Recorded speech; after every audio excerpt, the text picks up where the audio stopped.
Voilà, donc très heureux de vous retrouver comme chaque lundi et nous allons démarrer tout de suite. Alors nous sommes Kafdal Tamud Bet dans Masechet Megillah.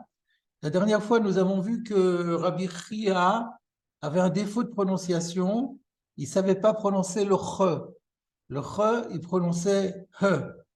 Alors, je n'ai pas besoin de rentrer dans le détail, de ramener pourquoi on a parlé de tout ça, parce que là, on est en train de dire que les personnes qui ont un défaut de prononciation ne peuvent pas faire la Birkat Kohanim, ne peuvent pas faire les Shliach Tzibur. Et c'est dans ce cadre-là qu'on a vu que Rabbi Chia avait ce problème. Alors, on avait fait un certain nombre de commentaires déjà. Il m'en restait un sympathique que je n'avais pas eu le temps de faire, et donc avec lequel on va introduire le cours d'aujourd'hui.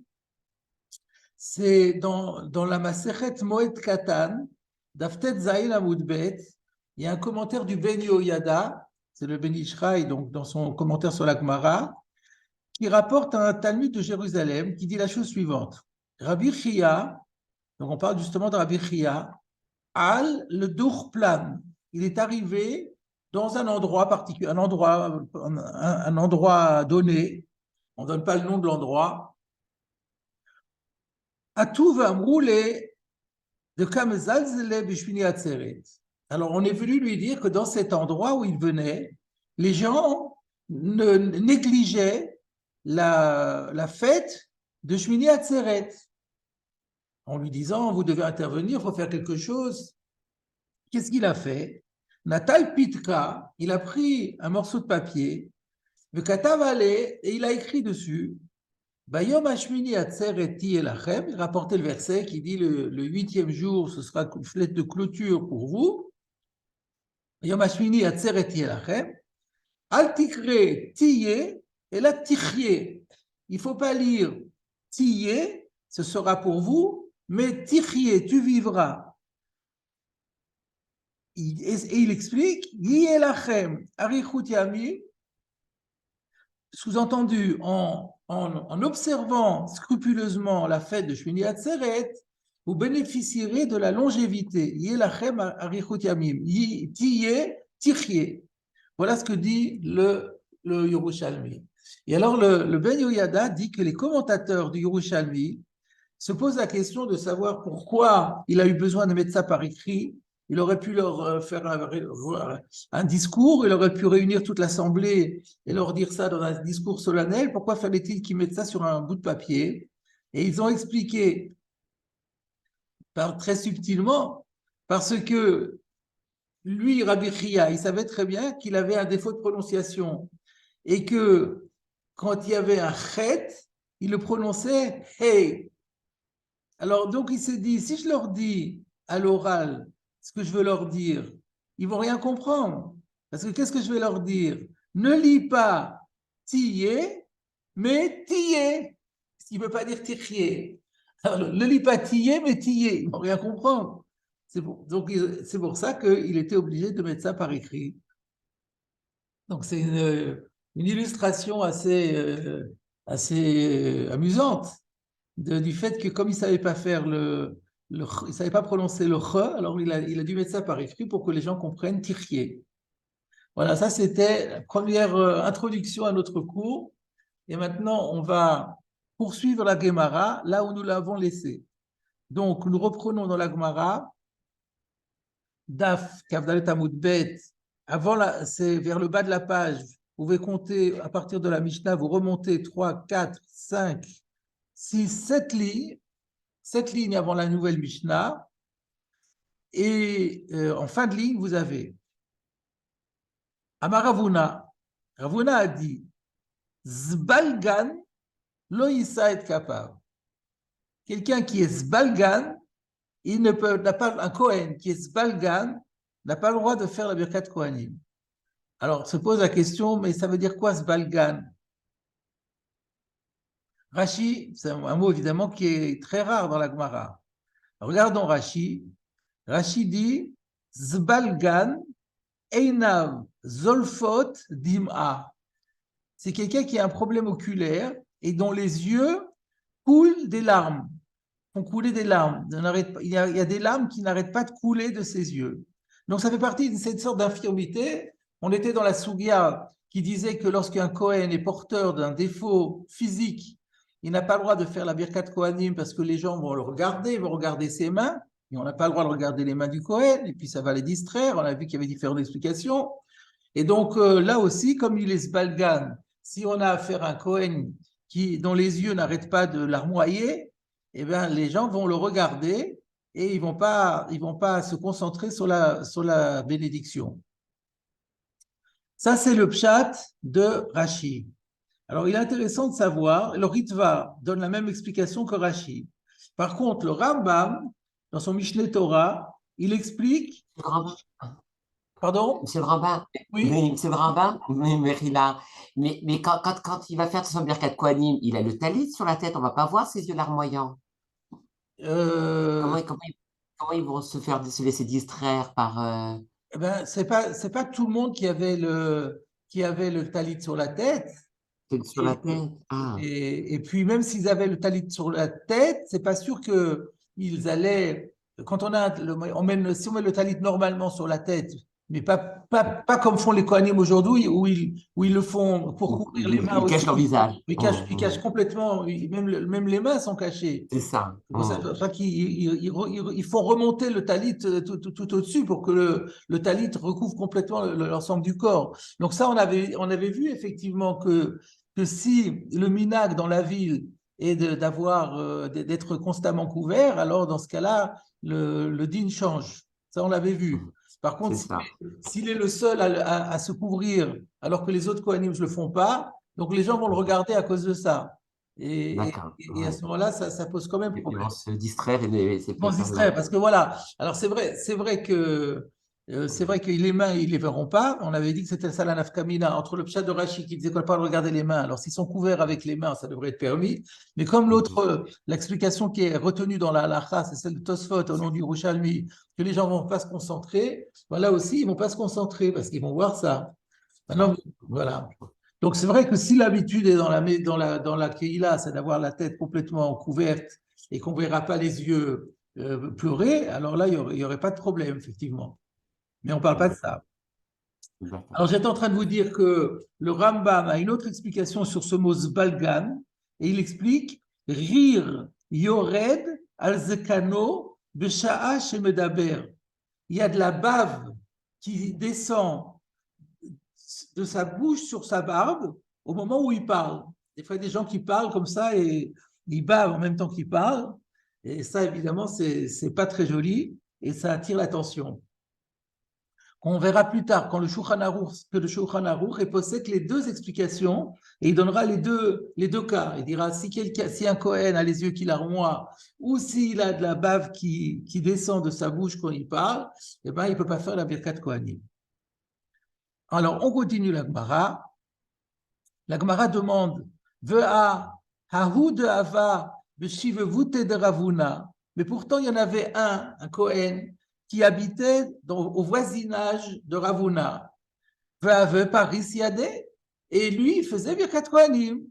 Et sous-entendu, Ravuna, alors que c'est Ravuna qui est l'auteur de l'enseignement, eh ben, il le laissait faire. Il l'empêchait pas de faire, donc il y a une vraie contradiction. La Gemara répond Hahu dash beiro ava. Celui-là, c'était différent parce qu'il était dash beiro. Alors, beiro, c'est dans sa ville. Dash, en général, ça veut dire fouler aux pieds, comme le tarsom shor bedisho. Mais qu'est-ce que ça veut dire ici? On regarde dans Rashi à nouveau. Alors d'abord, il y avait un Rashi, Zvalgan, Divan, Loïsa et Kapav, le fichier Mistaklimbo, donc toujours pareil, parce qu'on va le regarder. Et alors, Dash Beiro Ava, ça veut dire quoi? Kvar Ayu Regilin, il faut rajouter Bo. Kvar Ayu Regilin Bo Anche Iro. Les gens de sa ville avaient l'habitude, de le connaissaient, ils le pratiquaient. Velo Ayu Mistaklimbo Od. Et du coup, il ne le regardait plus. C'est-à-dire que quand on connaît quelqu'un, on sait qu'il est affligé d'un défaut quelconque, une fois qu'on a bien fait connaissance, qu'on l'a bien scruté, après, on ne regarde plus, il n'y a rien de nouveau. Donc, c'est quelque chose qui n'attire plus l'attention. Et donc, c'était le cas ici, comme c'était quelqu'un qui était connu dans sa ville, tout le monde savait qu'il était Svalgad, donc c'était rien de particulier, et donc quand il faisait la Birkat Kohanim, on n'était pas en train de le regarder. Et Rashi explique que le mot dash, lachon, margil, ou alors plutôt ragil, comme dit le Beit Hadash, comme mot qui va de dash, comme on voit par exemple dans la même expression dans Gittin, où on dit à partir du moment où il a pris l'habitude, il a pris l'habitude. Alors étymologiquement, ça peut vouloir dire à partir du moment où il a marché, il marche comme ça, donc les gens le voient marcher, donc ils ont pris l'habitude, donc c'est ça l'idée. Donc on a appris qu'il y a un concept de dash beiro, il est connu dans la ville, donc comme il est connu avec ses qualités, avec ses défauts, et donc du coup, quand on le voit, eh ben, on fait plus cas de son défaut, et ça ne perturbe pas la Birkat Kohanim. On continue la Gemara. Tanya Nami Achi, il y a d'ailleurs une braïta qui corrobore la réponse que nous venons de dire. Zbalgan Lo Yissa et capable, on parle de la même chose, donc toujours ce Zbalgan n'a pas le droit de faire Birkat Kohanim. Vimaya Dash Beiro Mutar. Par contre, s'il était connu dans sa ville, cela est permis. On continue encore un peu dans la Gemara. Amar Rabbi Yochanan. Et Rabbi Yochanan dit Souma ve'achat me'einav lo yissa et capable. Si quelqu'un est littéralement aveugle dans un de ses yeux, de ce qu'on appelle en français borgne, s'il est borgne, il ne peut pas faire la Birkat Kohanim. Alors là, on verra plus tard qu'il y a une question, pourquoi est-ce qu'on précise un œil et pas deux yeux? Logiquement, ça veut dire, même si ce n'est que d'un œil, à plus forte raison si c'est deux yeux. Mais même si c'est un œil, il n'a pas le droit de faire la Birkat Kohanim. Pour quelle raison? Parce que, encore une fois, il va attirer l'attention. Alors là, tout ça va être apporté dans la halakha, mais je vous cite tout de suite le biur halakha qui dira que ce din n'a de sens et n'a été dit que lorsque le fait qu'il ne voit pas est lié à un défaut qui est visible de l'extérieur. Par exemple, comme Moshe Dayan, ou bien il a un œil de verre, ou bien il a quelque chose qui est sur l'œil, ou bien on voit la plaie sur l'œil. Il faut qu'il y ait quelque chose de visible. Si c'est simplement qu'il a perdu la vue, parce que là, il y a eu la rétine qui ne fonctionne plus, mais on voit rien de l'extérieur, alors ça n'a pas de sens de dire que ça va attirer l'attention, parce que les gens ne le remarquent même pas, les gens ne le savent pas. Donc on parle ici d'une plaie à l'œil qui est soit visible en elle-même, soit visible par les accessoires qui ont été posés sur l'œil de ce fait. Donc Rabbi Yochanan dit que quelqu'un qui a des signes extérieurs d'être borgne ne peut pas être Birkat Kohanim. Et là, la Gemara pose la même question que précédemment. Vea haoud ave b'shivvute de Rabbi Yochanan d'ave parisiade. On a le même problème parce qu'il y avait un Kohen, qui habitait le voisinage de Rabbi Yochanan et qui était affligé justement de ce problème. Et pour autant, il faisait Birkat Kohanim et Rabbi Yochanan ne l'empêchait pas. Haou, Dash Beiro Ava. La même réponse, ce Kohen-là, il était bien connu dans sa ville et donc tout le monde savait qu'il avait ce défaut et donc ça n'attirait plus du tout l'attention.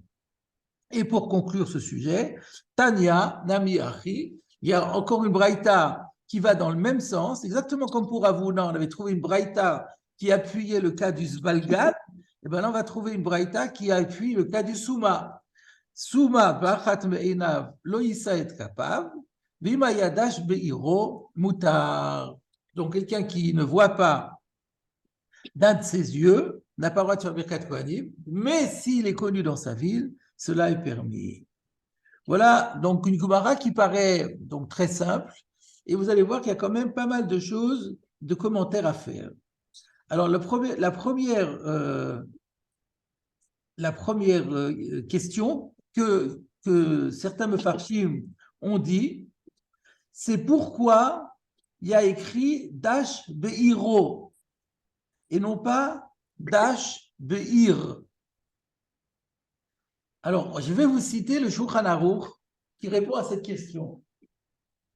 Le Shulchan Aruch, dans le Siman Kuf Kafret, Seif Lamed, ramène tout ce din sur lequel nous sommes, du Kohen qui a des moum et qui ne peut pas faire la Birkat Kohanim. Et je vais donc en même temps répondre à la question pourquoi il y a écrit Dash Be'iro et pas Dash Be'ir.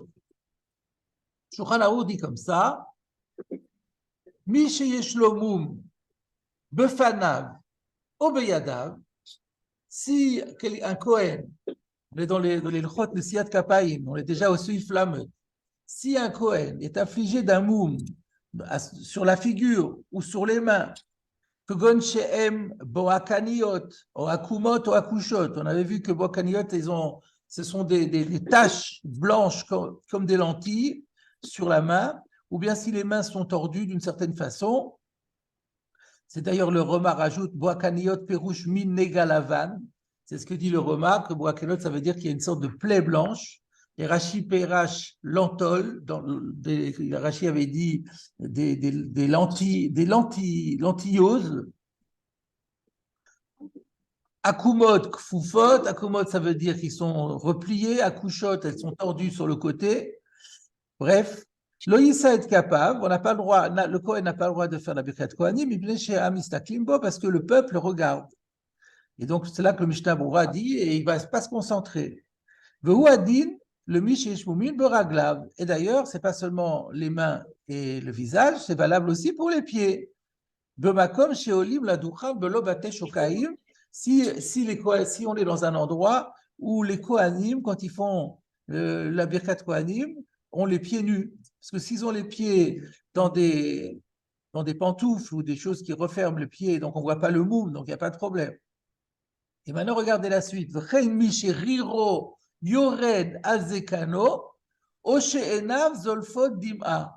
Il en va de même pour quelqu'un qui a de la bave qui lui descend sur la barbe ou qui a les yeux qui larmoient. Ça, c'est le Svalgan de la Gemara avec l'explication du Rambam et celle de Rashi. Il en va de même pour un borgne. L'Oïsa est capable. Et maintenant, regardez l'histoire de Dash Be'iro. Ve'imaya Dash Be'iro. Et s'il était connu dans sa ville, de Hainu, c'est-à-dire chez Emregilimbo, les gens de la ville ont l'habitude, ou Makirim Akol chez Yeshbo Otomum, et tout le monde sait qu'il est affligé de ce défaut, Yissa Kapav, eh bien, il peut faire Birkat Kohanim, et d'ailleurs, même s'il a les deux yeux, donc c'est bien ce qu'on avait dit, on a dit un œil, même avec un œil, il ne peut pas, à plus forte raison avec deux yeux, donc deux yeux c'est encore plus grave qu'un œil, et là, du moment qu'il y a Dash Be'iro, et ben, qui est un œil ou deux yeux, il pourra faire la Birkat Kohanim puisque ça n'attire plus l'attention. Et regardez là maintenant le Shulchan Aruch rapporte une suite. V'chol shesha'a ba'ir shloshim yom mikre dash be'iro. À partir du moment où il a habité dans une ville pendant 30 jours, cela s'appelle dash be'iro. Alors on explique. Alors la source de ce din du Shulchan Aruch, c'est le Trumat HaDeshen. Donc, c'est un auteur allemand, autrichien du Moyen-Âge, Rishon, Israël Isserlein, et un grand décisionnaire, qui dit que à partir du camp on considère qu'il est connu dans la ville, il faut 30 jours. Et quelle est sa source? C'est un peu inattendu. On a vu ça, Pardon, oui, on a vu ça dans les dynimes de Pessah déjà, qu'à propos de Hani, quel est celui qu'il faut absolument soutenir, il suffit qu'il habite 30 jours. Oui. Non, ouais, c'est-à-dire, non, c'est pas le Hani, c'est la personne qui doit donner. À partir du moment où la personne habite dans une ville pendant 30 jours, il doit donner. C'est ça? C'est ça ou c'est. Il me semble que c'est celui qui veut demander de l'aide aussi. Ah, peut-être. Et donc, en tout cas, c'est pas le Troumat HaDeshen, d'après ce que j'ai vu, il tire argument parce que là, c'est pas lié au fait de, c'est pas un problème administratif à partir de quand il est considéré comme citadin ou pas. Dans le cas de la tzedaka, c'est à partir du moment où il acquiert le statut de membre de la ville, alors il a droit, il a les obligations, il a les privilèges. Mais là, c'est lié au fait d'être habitué, d'avoir l'habitude. À partir de quand on peut dire qu'on est habitué à voir quelqu'un? C'est ça la question. Alors, c'est pour ça que la référence que le Troumat Hadeshen a pris, c'est Mashivarwa Kumorida Geshem. Je veux dire par là, lorsqu'on était en été et on arrive en hiver, on commence par dire Mashivarwa Kumorida Geshem, à partir de Shmini Atzeret. Et si ensuite on a fait la Hamida et on ne se rappelle plus si on l'a dit ou pas, est-ce qu'il faut recommencer la Hamida ou pas? Bon, alors, en fait, c'est pas un bon exemple pour les Sfaradim, parce que comme ils disent de toute façon, Morid Atal, donc ils n'ont pas besoin de recommencer de toute façon. C'est l'inverse que je veux dire. Si on est en été, on commence par dire Morid Atal.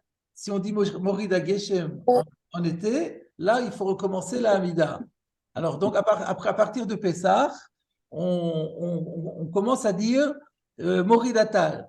Et si après Pessah ou pendant Chol HaMoed, quelqu'un a fait la Hamida et il ne se rappelle plus s'il a dit Morid Atal ou s'il a été pris par le mécanisme de l'hiver et qu'il a dit Mashiv Arwach Morid Ageshem. Donc quel est le din? Il doit recommencer, s'il ne se rappelle plus, tout de suite après avoir fait sa Hamida, il ne se rappelle plus, eh ben, il faut qu'il recommence. Et à partir de quand il n'a plus besoin de recommencer? Après 30 jours. Parce qu'on dit donc qu'est-ce qu'on voit? Qu'au bout de 30 jours, on a acquis les automatismes, on a pris l'habitude, et à ce moment-là, on peut dire, même s'il ne se rappelle plus, c'est que sûrement il a dit Morid Atal comme il se doit. Alors, le Troumat Hadeshen, donc c'est la même chose. À partir de 30 jours, j'ai côtoyé quelqu'un, je me suis habitué à le voir avec son défaut et j'y prête plus attention. Voilà la source des 30 jours. Je reviens. Oui. Une petite question à ce sujet. Si, par exemple, il y a dans la ville des gens de passage. Alors, attendez, alors laissez-moi terminer, c'est pas fini. Alors, donc, on a dit, un nouveau qui arrive dans la ville, au bout de 30 jours, il s'appelle Dash Be'iro. Vedavka Be'iro. Mais tout ce qu'on a dit, c'est si c'est dans sa ville. Aval imolech be'akrai le'ir acheret, be'sha sham shloshim yom, lo. Par contre, si quelqu'un habite une ville, mais par hasard ou provisoirement, il quitte sa ville pour aller dans une autre ville et qui reste, disons, 30 jours. C'est-à-dire, disons, prenons quelqu'un qui part en villégiature. Il habite telle ville et puis pendant les vacances, il a décidé d'aller ailleurs et il a eu la chance de faire un mois de vacances. C'est un enseignant qui a plus d'un mois de vacances, donc il fait un mois de vacances. Et bien ça s'appelle pas Dash Be'iro, ça s'appelle Dash Be'ir. Dash Be'ir, c'est pas bon. Il faut que ce soit Dafka Dash Be'iro. C'est seulement s'il est dans les 30 jours, resté 30 jours dans la ville dans laquelle il a élu domicile. Mais si c'est une ville où il est là que de passage, il a beau rester 30 jours, eh ben, il n'est pas Dash Be'iro et il n'a pas le droit de faire Birkat Kohanim. Et donc, ce din-là, qui a été rapporté dans le Beth Yosef au nom du Troumat Hadeshen et qu'il a repris dans son Shulchan Aruch, alors ça explique pourquoi on a dit Dash Be'iro et pas Dash Be'ir. Maintenant, vous allez me dire, mais quelle est la svara? Alors, regarde, le Mishnah Bora explique de l'oregile inche l'issav litenimo. Parce que quand c'est quelqu'un qui est là de passage, il est là en vacances, les gens n'ont pas l'habitude d'avoir affaire à lui. Donc, du coup, ils n'ont pas, sont pas habitués à lui. Il faut que ce soit quelqu'un à qui on a affaire. Maintenant, si c'est quelqu'un qui est là de passage, on ne le connaît pas. Et on voit quelqu'un nouveau à la choule, on ne s'intéresse pas à lui, du coup, on ne le connaît pas bien, on n'a pas affaire avec lui. Si c'est quelqu'un qui s'installe dans la ville, alors il va faire ses courses, on parle avec lui, on fait connaissance, etc., etc. Et d'ailleurs, regardez la fin du Shulchan Aruch qui dit « Va filou loba la dursham liot ibnei hayir » Et alors maintenant, c'est un cas intermédiaire. Même si c'est quelqu'un qui n'arrive dans la nouvelle ville, mais pas pour être vraiment habitant de la ville. Et la Baliot Sham melamed au sofer au mesharet shana ou chatzi shana. Et il vient pour avoir une fonction professionnelle. Par exemple, il va être un enseignant, ou bien il va être un juif, ou bien il va être un serveur dans un restaurant.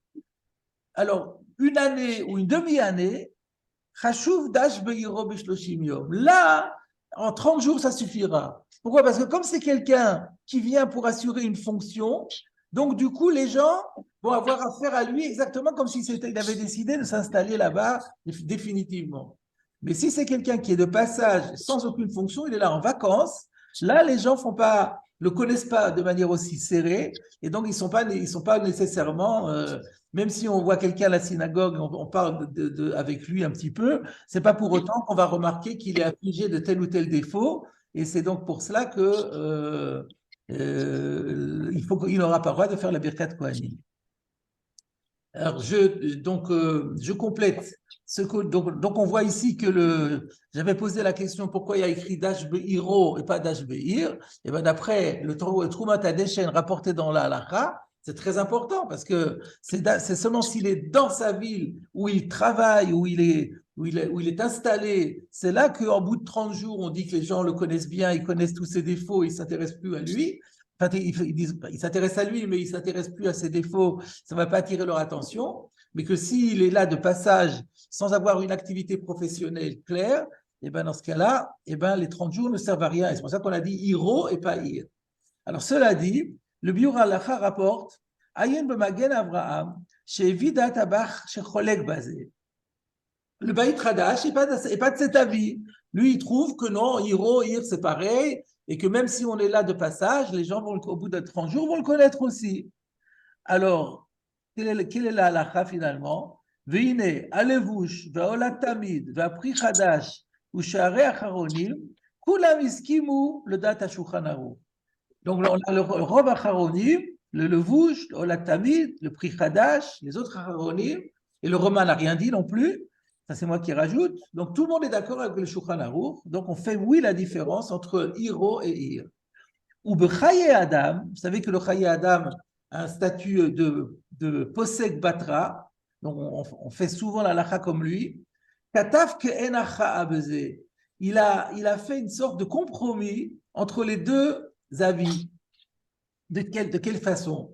De Imaya Bebet HaKnesset. Donc, on parle d'un Kohen qui n'est pas dans sa ville, qui est dans une autre ville dans laquelle il est resté 30 jours. Donc, d'après le Shulchan Aruch, il ne peut pas faire Birkat Kohanim. D'après le Beit Hadash, il pourrait. Alors, si maintenant, Imaya Bevet HaKnesset, Besha'a Shekoreim Kohanim, Vegam Akar Beretze. Parce qu'il y a deux conditions. C'est-à-dire que lorsque le Kohen est dans un Beit HaKnesset et qu'il entend le mot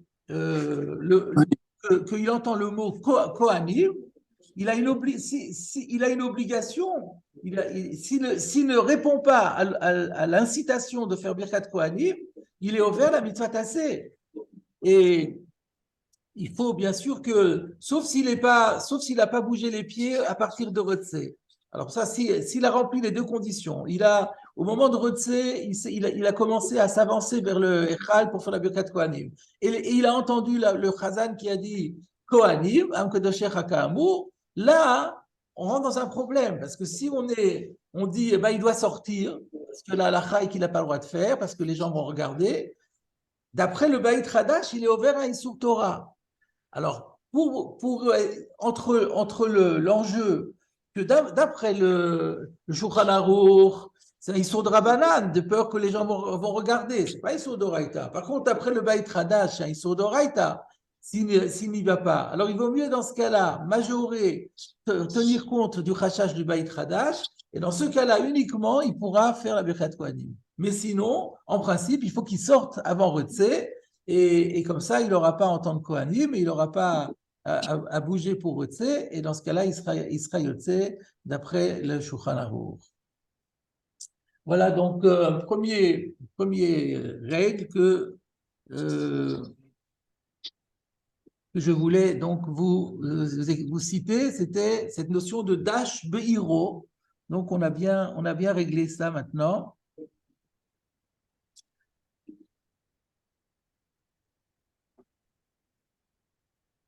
Alors, maintenant, il y a un autre problème, c'est l'histoire de Suma Bachat Me'enav.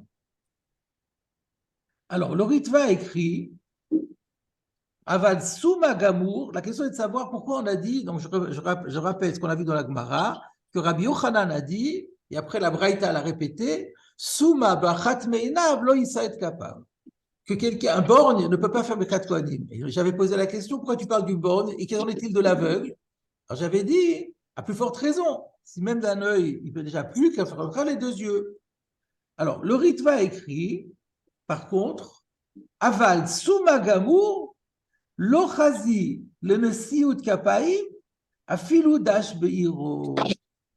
Parce que, comme après, on a dit que il était Dash, on a parlé de quelqu'un qui était Suma Bachat Me'enav et Dash Beiro, on a dit que c'était permis. Et la Braïta aussi disait Suma Bachat Be'enav Lo Yisait Kapav Vimaya Dash Beiro Mutar. Donc le Ritva, il a un autre pshat. Il a dit pourquoi on a dit Suma Bachat Me'enav, on n'a pas dit Suma Beshte Enaim. Alors c'est vrai que à plus forte raison s'il a les deux yeux, mais on a mis le focus sur Suma Bachat Me'enav parce que s'il était parce que la suite de la phrase Dash Beiro ne marche que pour le borgne. Elle ne marche pas pour quelqu'un qui est aveugle des deux yeux. Suma Gamour, lo chazi le siut kapayim, afilu dash beiro. V'chen katav Ravia, le Ravia, Rabbi Eliezer, Ben Yoel Alevi, qui est un peu possécalement à la même opinion. Et le Bet Yosef rapporte également cette opinion au nom de Rabbeinu Yerucham. Cela dit, on ne comprend pas pourquoi. Hein. On ne voit pas pourquoi Dash Beiro marcherait pour un œil et ne marche pas pour les deux yeux. Mais en tout cas, il y a ici donc une chita qui disait que Dash Beiro ne fonctionne pas pour les deux yeux. Nous, on a vu, alors le Bet Yosef, il dit, moi, je ne suis pas d'accord avec eux parce que Alpisvara, on ne voit pas de différence entre un œil et deux yeux.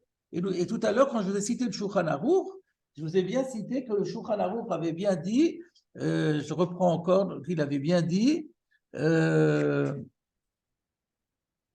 Yisraet Kapab, Ve'imaya Dash Beiro, Dainu Shem Regilim Bo Makirim, Akol Shesh Bo Tomum, Yisa Kapab, Afilu Suma Bishteinav. Donc il a dit Mefourash, et c'est pour ça qu'il avait insisté là-dessus, parce qu'il voulait dire, je ne suis pas d'accord avec le Ritva, avec le Ravia, avec Rabbeinu Yerucham, parce que ce n'est pas logique. Alors, maintenant, il y a un Radbaz. Le Tshuvot Radbaz nous dit que pour lui, Rabbeinu Yerucham n'est pas en désaccord avec le Shulchan Aruch lui-même. Enfin, il ne parle pas du Shulchan Aruch, mais il veut dire que ce que le Bet Yosef, Rabbi Yosef Karo, a compris de Rabbeinu Yerucham, comme quoi Rabbeinu Yerucham dirait que Dash Beiro ne fonctionne pas dans quelqu'un qui est aveugle des deux yeux, c'est pas ça que Rabbeinu Yerucham pense. Et il explique le Rabbeinu Yerucham de la façon suivante, qu'en vérité, Rabbeinu Yerucham, il est d'accord que Dash Beiro, ça marchera aussi pour quelqu'un qui est aveugle, c'est-à-dire dont les deux yeux ne voient pas. Alors pourquoi est-ce que le Rabbeinu Yerucham dit que le Souma Loïsa Kapav, quand il dit Loïsa Kapav, et même si des Dash Beiro, il veut dire qu'il n'est pas tour, mais il dit ça capable. C'est ça qu'il voulait dire qu'il n'a pas d'obligation, pas qu'il a une interdiction, mais qu'il est dispensé de faire le Siyat Kapaim, s'il est aveugle des deux yeux. Et pour quelle raison? Parce que Rabbeinu Yerucham ferait halakha comme Rabbi Yehuda. Rabbi Yehuda, nous avons vu précédemment que Rabbi Yehuda pense qu'un souma des deux yeux, il n'est pas tour de toutes les mitzvot. Vous vous rappelez qu'il avait fait une yalfuta, que de la même façon que par rapport au nezikin, on dit qu'un souma, il est pas tour dans l'ilchot nezikin. Du coup, on avait fait une zerachava pour dire que de la même façon, il est pas tout de toutes les mitzvot. Mais les Chachamim n'étaient pas d'accord. Et donc, il y a une marloquette à poskim pour savoir finalement, on est posé comme Rabbi Yehuda ou comme Chachamim. Alors, Rabbeinu Yerucham, il est posé comme Rabbi Yehuda. Donc, ça qu'il a dit, quelqu'un qui est aveugle des deux yeux, lo yissa kapav, non pas dans le sens qu'il n'a pas le droit de faire Birkat Kohanim, mais il est dispensé de faire la Birkat Kohanim parce que, comme il est souma, il n'est pas de toutes les mitzvot. Mais nous, le Radbaz dit, mais nous, au niveau de la halakha, on n'est pas posé comme ça. Nous, on dit qu'un souma, il est chayav mitzvot. Comme Rav Yosef avait dit, le jour où si on me dit que quelqu'un qui ne voit pas est chayav des mitzvot, alors je ferai avidna yamatav al rabanan, je ferai un grand repas de fête parce que gadol a metzouvé veosé.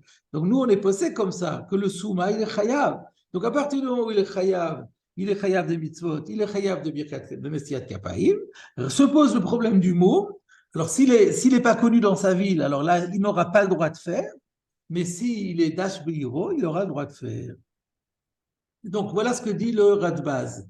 Et une fois qu'on a l'explication du Radbaz dans Rabbeinu Yerucham, on peut très bien aussi expliquer que quand le Ritva a dit Lo Yissa Kapav, c'est dans ce sens-là. Donc, finalement, on n'a même plus de certitude qu'il y a des Rishonim qui penseraient autrement. Toutefois, on a trouvé un Acharon qui s'appelle le Mishkonot Yaakov, qui lui, il est posé clairement qu'un souma, quelqu'un qui ne voit pas des deux yeux, ne peut pas faire Messiat Kapaim. Alors là, maintenant, on va se reposer la question, mais pour quelle raison? Puisqu'il est Dash Beiro, pourquoi est-ce que Dash Beiro ne fonctionnerait pas? Et donc, le Mishkonot Yaakov donne deux arguments qui pourront être des arguments pour expliquer les Rishonim, s'il y en a, qui sont en opposition avec le Shulchan Aruch. Donc, on répond maintenant à notre question, quelle serait la raison de dire qu'un borgne, s'il est Dash Beiro, il peut faire Birkat Kohanim, et s'il est dans des deux yeux, affligé des deux yeux, il ne pourra pas faire Birkat Kohanim. Alors, il donne deux explications. Premièrement, c'est un chidouche, comme il y a écrit Kot Varochu et Bnei Israël, Amor Lahem, aussi bien le Kot Varochu que le Amor Lahem laisse entendre que le Kohen doit s'adresser à l'auditoire, mais qui doit s'adresser à l'auditoire panim el panim, dans une sorte de face à face. Et il dit même qu'il faut que le Kohen regarde le peuple au moment de la bracha en lui adressant un œil bienveillant. Yassim einav alehem letova. Donc ça fait partie de la bracha, d'après lui. Dans la bracha, il y a la mitzvah de la bracha de Amor Lahem, regarde-les avec bienveillance et dis-leur. Et donc, quelqu'un qui est borgne, il peut le faire avec l'œil valide, mais quelqu'un qui ne voit d'aucun des yeux, et d'après ça, même si le moum n'est pas visible, mais le fait est qu'il ne voit pas, s'il ne voit pas des deux yeux, il ne peut plus regarder avec bienveillance et amour l'auditoire qu'il bénit, et donc ça invalide la bracha. Premier argument. Deuxième argument, encore plus étonnant, qu'on sait que le Siyat Kapaim ne se fait que le jour. On ne peut pas faire la Birkat Kohanim la nuit. Et pour un non-voyant, le jour, c'est comme la nuit. Ça paraît un petit peu fort de café de dire que donc il indigne de nuit parce que sous prétexte qu'il ne voit pas. Mais le Mishkonot Yaakov a sa source. Il y a un din comme ça pour dîner mamonot. On dit qu'un non-voyant ne peut pas être dayan, un dayan qui est non-voyant, il n'est pas sous la doune. Il est impropre pour rendre un jugement. Pourquoi? Parce que pour lui, toute la journée, c'est comme la nuit. Il est plongé dans la nuit 24 heures sur 24. Et on sait très bien qu'on n'a pas le droit de rendre un verdict pendant la nuit. Donc, il ne peut pas. Donc, on voit qu'il y a un accord halachique très fort qui dit que quelqu'un qui est inapte, que quelqu'un qui est dans un cas où la nuit, on est inapte pour une mitzvah, eh ben, un non-voyant, il est inapte constamment, en permanence, parce qu'il a un statut de nuit. Alors c'est pareil pour le Kohen. Un Kohen ne peut faire la Birkat Kohanim que le jour et pas la nuit. Eh bien, s'il est non-voyant, pour lui, il n'a pas de jour. Il est plongé dans la nuit, donc il est pas sourd. Voilà ce que dit le Mishkonot Yaakov. C'est très curieux. Alors, on pourrait objecter à ça. Il y a une question qui se pose immédiatement, qui est, mais alors, dans ce cas-là, si on dit qu'un non-voyant a un statut de nuit en permanence, mais alors dans ce cas-là, il y a toutes les mitzvot qui sont liées au jour, il ne devrait pas pouvoir les faire, et pour en tout cas ne pas acquitter les autres. Par exemple, le shofar. Le shofar à Rosh Hashanah, c'est une mitzvah qui ne peut se faire que le jour.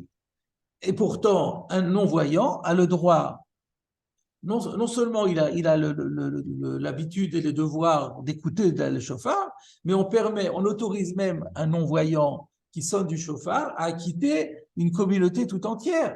Or, si on dit que lui, il a un statut de nuit, comment est-ce qu'il pourrait acquitter les autres? Et pareil, donc pour toutes les mitzvot, là j'ai pris le cas du shofar parce que là on acquitte les autres. Mais à part ça, toutes les mitzvot qui sont liées au jour, on devrait dire qu'il n'en est pas tour. Par exemple, il devrait être pas tour de l'oulav, il devrait être pas tour de toutes les mitzvot liées au jour, qu'on peut faire que le jour et pas la nuit. Or, on n'a jamais entendu une chose pareille. Donc, comment on va faire une différence? C'est une question d'ailleurs qu'on pourrait poser d'une manière générale. Puisqu'il y a un digne que le dayan, un souma, il n'est pas sous la doune, parce que c'est chez lui le jour vaut comme la nuit. Alors, pourquoi on ne dirait pas ça pour les autres mitzvot? Alors, j'ai vu donc le Sefer Tehillah, le Yonah, que je consulte régulièrement, propose de faire un distinguo un petit peu subtil, qui est le suivant. C'est que il y a deux cas de figure. Il y a un cas où la nuit, c'est pas le zman de la mitzvah. Ça, c'est un cas. L'autre cas, c'est la nuit, ça crée un pisoul. Ça crée on est impropre pour faire la mitzvah. Alors, donc, c'est ça la différence. Par exemple, quand on dit que le shofar, on le fait que le jour, c'est pas que la nuit, c'est pas soul. C'est qu'on fait la mitzvah, mais que la mitzvah est pas soul. Mais tout simplement, c'est pas le zman. C'est comme si vous faites le lulav à Hanouka ou à n'importe quel jour de l'année qui n'est pas à Sukkot, il n'y a pas de mitzvah. Mais c'est pas qu'il y a un pisoul. On parle de pisoul lorsqu'il y a possibilité d'accomplir, mais qu'il y a un vice quelque part. Là, c'est pas un vice, c'est simplement qu'on n'est pas dans le zman. Si c'est ça, alors dans ce cas-là, le souma aussi, quand arrive, on ne dit pas qu'il n'a pas de zman. Lui, il a toujours le zman. Et donc, même s'il ne voit pas, mais on peut dire, bon, mais quand arrive le jour, voilà, c'est le zman. Donc, c'est le zman pour lui, donc c'est bien. Par contre, il y a des choses où la laïla, elle est possélet, l'ina possélet, que le fait de passer la nuit ou d'être dans la nuit, c'est un vice dans la chose, dans l'acte, dans l'objet. Le fait de passer la nuit, c'est quelque chose qui constitue un vice. Si ça constitue un vice, alors là aussi, un non-voyant, même le jour, on considère qu'il est porteur de ce vice. Donc, c'est ce qui se passe pour le dayan. Donc, le dayan, quand on dit qu'on ne peut pas faire un jugement la nuit, c'est pas le zman. On n'a pas besoin d'un zman pour un jugement. C'est pas comme une mitzvah qui a besoin d'une date. On peut faire à toutes les dates du monde. Mais simplement, c'est que la nuit, elle est impropre pour le jugement. Ah, si c'est impropre, eh ben lui qui est dans la nuit toute sa vie, eh ben il est impropre. Ben, ça sera pareil pour le Kohen, d'après le Mishkonot Yaakov. Le fait que la Birkat Kohanim ne se fasse que le jour et pas la nuit, il n'y a pas, a priori, la nuit, c'est aussi un temps qui est tout aussi favorable pour la mitzvah que le jour. Mais c'est autre chose, c'est que la nuit est impropre par rapport à là. C'est pas que le Zman n'est pas là, le Zman pourrait être là, mais la nuit a quelque chose qui fait que c'est incompatible avec la mitzvah. Si c'est incompatible avec la mitzvah, alors pour le non-voyant, ce sera la même chose. Voilà donc le deuxième point que je voulais traiter. Donc on a traité premièrement l'idée de Dash Be'iro, et ensuite on a traité l'histoire de Souma Beshte'enav. Mais on a vu qu'au niveau de la halakha, finalement, on ne fait pas de différence. Tout ça, c'était un peu théorique. Au niveau pratique, non. Au niveau pratique, le Souma, Bechat Beshte'enav, Beshte'enav, si c'est un moum visible, il peut pas faire la Birkat Kohanim, mais s'il est Dash Be'iro, alors ça devient permis.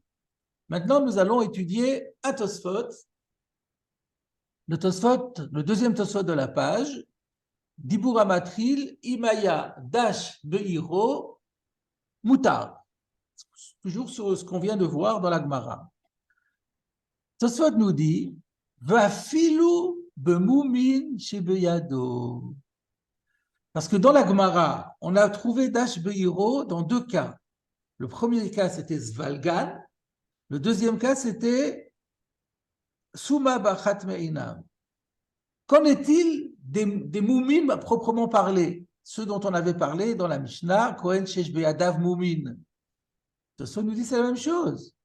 Filou Bemoumin Shebeyado, ça serait la même chose aussi lorsqu'il s'agit d'un moum qui concerne ses mains, que de Amar Birushalmi. Et la preuve en est que dans le Talmud de Jérusalem, il est dit Be'aou Kohen, à propos d'un Kohen, d'Avou Yadé Akiché, qui avait les mains tordues, Atal Kameh de Rabbi Naftali. Il s'est présenté devant Rabbi Naftali pour savoir s'il pouvait quand même faire la Birkat Kohanim. Amarle, et il lui a répondu Kivan Shatadash Beir Mutar, puisque tu es connu dans ta ville, les gens te connaissent bien, il n'y a pas de problème, tu peux le faire. Donc la preuve du Yerushalmi est absolument claire, c'est que Dash Beiro fonctionne pour tous les moumim. Alors, je vais vous citer le Rambam dans le Perek Tetvav Meilchot Tfila à la Chabet. Pour voir si le Rambam, vous allez me dire si en écoutant ce Rambam, il est d'accord avec Tosfot ou pas. Donc, Perek Yudbet à la Chabet, non, excusez-moi, c'est pas Perek Yudbet, c'est quel Perek Tetvav. Alors, le Rambam, il dit, il y a Shishat Varim Monin Nesiat Kapaim. Le Rambam présente les choses de manière un peu étrange. Il dit, il y a 6 facteurs qui interdisent au Kohen de faire le Siat Kapaim. C'est quoi? Halachon, la langue, c'est-à-dire les défauts de prononciation, lorsqu'on avait parlé, Aleph Aïn par exemple, ou bien Shibolet, Sibolet. Moumin, ça c'est ce dont on est en train de parler, les défauts physiques. Et puis encore, Ha'aveira, un Kohen qui a commis des péchés graves, Vachanim, ou bien l'âge, Vayaïn, ou qui a bu du vin, le shikor, le Tumat Hayadaim, ou qui a les mains impures. Bon, on ne va pas développer tout ça. Nous, on va s'intéresser aux moumines. C'est ça qu'on étudie en ce moment. Alors, qu'est-ce qu'il dit? À la Chabet, Hamoumin Ketzal. C'est quoi les moumines? C'est quoi le problème des moumines? C'est comment ça se présente? Kohen, Sheyesh Moumin, Befanav, Obeyadav, Oberaglav. Un Kohen qui est affligé d'un défaut, soit sur la figure, les mains ou les pieds, Kegon, par exemple, Shayu Etzbeotav Akumot o Akushot, que les doigts, c'est intéressant que nous on avait compris que c'était la main qui était tordue, lui il explique que c'est les doigts qui sont tordus ou repliés, Oshiayu Yadav Bo Akniot, ou bien que les mains sont tachées comme des lentilles blanches, Lo Yissa est capable, il n'a pas le droit de faire bien le Siat Kappaim, le fiche Amistaklimbo, parce que les gens regardent. Mishéaya Riro Yored Alzkano, Beshacho Medaber, ça c'est le Zvalgan du Rambam. Maintenant, quelqu'un aussi qui a la salive qui lui descend sur la barbe lorsqu'il est en train de parler. Vechen Asuma Bachat Me'inav, et de même pour le non-voyant d'un œil, Lo Yissa est capable. Et maintenant, écoutez bien. Ve'imaya dash be'iro, ve'akol ayu regilim, beze asuma ba'achat me'enav, ou beze shiriro zav, mutar le fiche el mistaklimbo. Et si il était connu dans sa ville, tout le monde avait l'habitude de lui, avait l'habitude de ce non-voyant d'un des yeux, ou de cette personne qui a de la salive qui lui coule, alors c'est permis parce qu'on ne va pas le regarder. Et donc, on sent clairement, il a bien précisé que quand il a pris le din d'Ash Beiro, alors qu'il avait fait toute la liste des moumines, il avait parlé de celui qui a moumine Panav, Yadav, Raglav et tout le reste, quand il arrive sur Dash Beiro, il reprécise bien Imayash Dash Beiro, Vakol Ayuru Gilin, Beze Asuma, ou Beze Sheri Rosav, que dans les deux cas comme ça. Donc c'est très machma dans le Rambam qu'il n'est pas d'accord avec Tosfot. Alors, effectivement, le Lechem Mishneh, qui est sur le Rambam, et le Beit Hadash, dans son commentaire sur le Beit Yosef, rapporte le Rambam, et ils disent que les deux sont d'avis que le Rambam est en désaccord avec Tosfot et pense que Dash Beiro ne fonctionne que pour ces deux cas, et pas pour les moum qui sont dans Panim Yadayim Raglaim. Et le Beit Hadash rajoute que c'est aussi l'avis du Tour. Quand on regarde le Tour, la chaîne du Tour serait machma dans ce sens-là.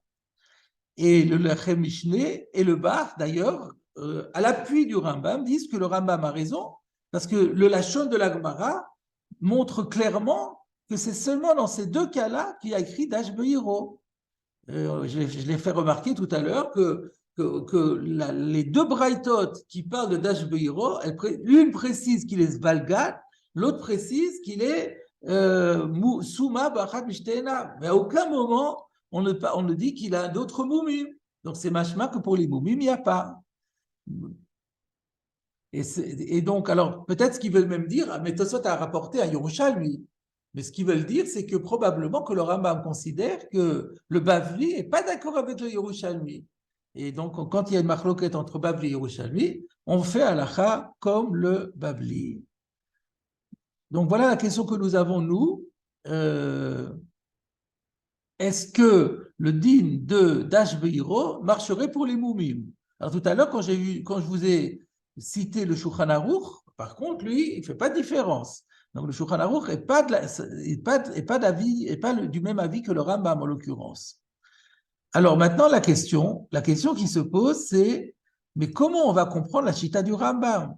Quelle est la svara pour faire une différence entre un moum tel que, par exemple, celui qui a de la bave qui lui coule sur la barbe, ou quelqu'un qui est aveugle, à propos duquel Dash Beiro est effectif, et pourquoi pour un autre moum, n'importe quel moum qui afflige les mains tordues, etc., et bien là, il y a Dash Beiro, il n'y aurait pas. La svara de Dash Beiro, c'est comme les gens le connaissent, ils ne font plus attention. Bon, là aussi, on a quelqu'un qui a les doigts tordus. On le connaît, on l'a vu 100 fois. Quand ça n'attire même plus l'attention.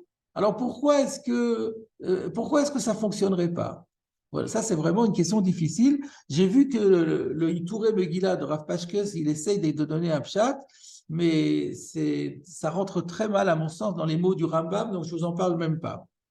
Et donc, ce que je voulais vous citer, dans le Sefer Tehila le Yona, que je vous ai déjà cité, il rapporte un auteur, Rishon, qu'on connaît bien, qui s'appelle Rabbeinu Avram Minahar, ce qu'on traduit en français, Rabbi Avram de Montpellier. Et lui, il est en désaccord explicite avec Tosfot. Et il dit clairement que puisque la Gemara, elle a donné le héter de Dash Beiro uniquement pour le Sbalgan et pour le Souma, ça prouve que c'est uniquement pour eux et pas pour les autres moumim. Mais il a donné la raison. Et ça, c'est quelque chose qui n'est pas du tout connu et qui permet de répondre clairement à la question.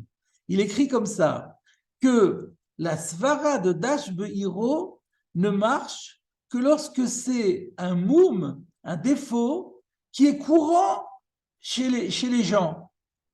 Alors, c'est-à-dire que ça ne suffit pas qu'on connaisse bien la personne. Il faut qu'on connaisse bien la personne et il faut que le moum dont il est affligé, c'est un moum qui est relativement banal. C'est quelque chose qu'on voit souvent, ça arrive, et bon, une fois qu'on le connaît, on n'y prête pas attention. Mais quand ce sont des moumim qui sont rares, exceptionnels, comme par exemple les taches blanches sur la peau, c'est très peu courant, ou les déformations de la main ou des doigts, c'est des choses qui sont très rares. Donc, même si on sait, il est connu dans la ville que c'est quelqu'un qui est affligé de ce défaut, ça n'empêchera pas le peuple de regarder. Et donc, ça explique effectivement. Les gens ils disent, on sait que c'est connu dans la ville, un tel il a les doigts complètement repliés en arrière, mais on n'a jamais vu ça. Donc lorsqu'on va se retrouver à la synagogue et qu'on va voir le Kohen qui va nous faire la Birkat Kohanim, on sera aux premières loges pour regarder. Donc c'est pas parce qu'on sait qu'il est porteur d'un défaut, mais le défaut lui-même il est rare. Donc quand on a l'occasion de le regarder, c'est une vraie attraction. Et c'est la raison pour laquelle Rabbi Avraham Minahar pense que dans ce cas-là, ça ne fonctionnera pas. Donc voilà ce que je voulais vous dire, c'est que grâce à Rabbi Avraham Minahar, on comprend la svara de ceux qui pensent que, comme le Rambam, quoi, c'est pas n'importe quoi, ça permet de clarifier la chita du Rambam, qui pense qu'il y a deux conditions à remplir. Il faut que ce soit Dash Beiro, mais il faut que le moum aussi, ça soit un moum qui est connu, qui n'est pas rarissime. Parce que si c'est un moum rare, alors quand on a l'occasion de le regarder, automatiquement, ça attire l'attention. Alors, je pense qu'on va s'arrêter là aujourd'hui, parce que quand j'ai une deuxième réunion qui m'attend et je suis déjà en retard d'une demi-heure, donc j'ai encore un complément à dire là-dessus, mais ce sera